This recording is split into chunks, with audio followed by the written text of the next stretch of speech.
Hey, what's going on, guys? I am Jake from today'siphone.com, and here's the big news this week. Now, I'd like to start off with a bit of jailbreak news. So first, the iPad 2 is now jailbroken. Well, sort of. A jailbreak for the iPad 2 did hit the web this week, but it's not the official jailbreak. Instead, it appears that a leaked beta of Jailbreak Me 3.0 got leaked to the web, which does have support for the iPad 2, but only when it's running certain versions of iOS. There are reports that it's only 4.3.0, so anything past that, like 4.3.3 or 5.0, will not work. There have been a bunch of mixed reports about whether this jailbreak even works or not. Now, the reason this jailbreak is so buggy is because, like I said, this is a beta release of the jailbreak software, which means it is not ready for everybody to use yet. The story surrounding this is that a beta tester for Comex, the guy behind the jailbreakme.com hack, leaked a beta of the software onto the web earlier than Comex would have liked. I mean, there's no doubt that this does work on the iPad 2 sometimes. There's a video accompanying the link that shows that it does work, and there have been a bunch of people on the internet that have been having success with this, but at the same time, most of the people trying this have had no success. But if you are one of the lucky ones, you'll know that just like all the other jailbreakme.com hacks, it is incredibly easy to use. All you have to do is go to a certain website on your iPad 2, click a button, and then Cydia automatically downloads right to your device.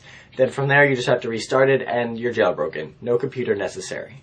But, like I said, this is far from perfect, and keep in mind that if you do jailbreak your device, it voids your Apple warranty and it could brick your device. That being said, if anybody out there has completed this successfully, I'd love to know how it worked and what you think of the jailbreak.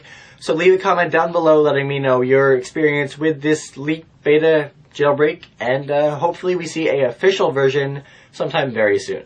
And in other jailbreak news, Matt did a review of an application called Locktopus, and what this does is allow you to set a passcode lock on individual applications as opposed to just setting a lock on your phone. So this way you can, lock up your text messages or your emails without having to type in a passcode every time you want to slide to unlock to surf the web. So this is definitely an awesome app to have. This is not the first of its kind in the Jailbreak App Store, but it's definitely one of the better ones out there. You can get it now in Cydia for $2, but you should definitely check out Matt's review before you do, just to see if you like it and see how it is. And speaking of Matt, he's new to the Today's iPhone team. He worked previously on his personal channel, Homemade Geek Squad, but we're happy to have him contributing here. He's going to do a new jailbreak video every Tuesday, so definitely keep a lookout for that, and welcome to the team, Matt. Alright, moving right along, a recent DigiTimes article may have shed some light as to when we will see the iPhone 5 and the iPad 3. The report references many makers of components for our iDevices such as batteries, screens, and cameras, and apparently they are gearing up for a October release of the iPhone 5 as well as the iPad 3. As far as specs go, you basically know the roundup for the iPhone 5, better camera, bigger screen, the usual. As far as the iPad 3 goes, it's said to be thinner, lighter, and sport a screen resolution of 250 pixels per inch. Now, I'm finding some of this story a bit hard to believe. The iPhone 5 stuff? Sure. I would not be surprised at all. In fact, I'm expecting to see an iPhone 5 in either September or October with a better camera and possibly a 3.7 or 4-inch screen.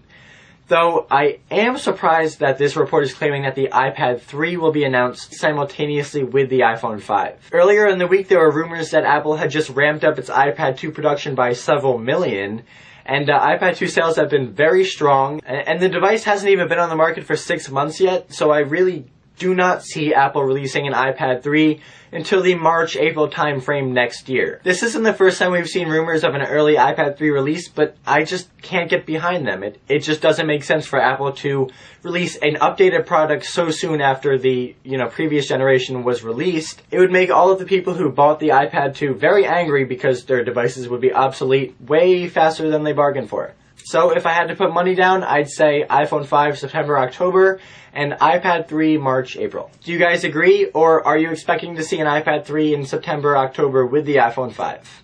Let me know in the comment section down below. Now, speaking of the iPhone 5 release, RBC capital market analyst Mark Abramsky made a very interesting claim regarding the iPhone 3GS. He went on record as saying that when the iPhone 5 comes out, the iPhone 4 will, as expected, drop down to the lower price range of $99 and be the entry-level iPhone.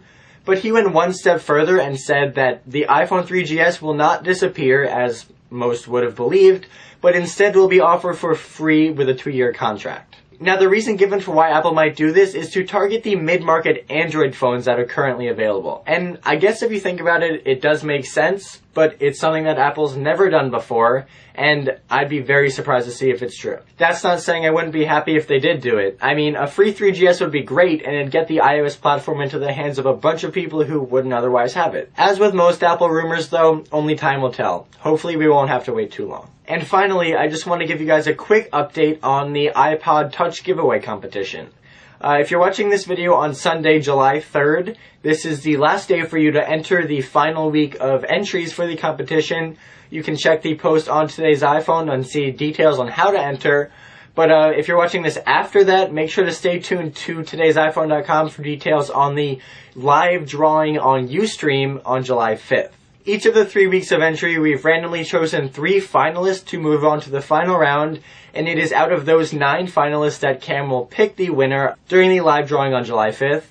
You should know if you're one of the finalists from the previous weeks, but either way, you don't want to miss this. Alright, well that's it for this week, guys. Thank you very much for watching, and keep in mind that all of the links to the posts I talked about in this video are in the description down below, so definitely check those out for more details. And if you want to talk to me, talk about iOS, iPhone 5, iPad 3, or really anything, you can follow me on Twitter at TIPJake. I try to answer everyone that tweets me, so if you have something to say, the best place to do it is there.